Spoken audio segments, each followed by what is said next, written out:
Lalu ada congklak, permainan papan kayu berlubang yang dimainkan dua orang dengan biji-bijian.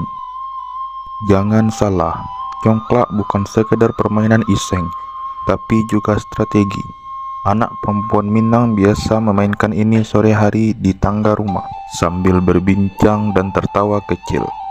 Di balik kesederhanaannya, congklak mengajarkan perhitungan, kesabaran, dan cara mengambil keputusan. Selanjutnya, permainan lompat tali atau lompat kajai juga menjadi kegemaran anak-anak perempuan. Tali dari karet gelang yang disambung panjang itu menjadi sarana ketangkasan.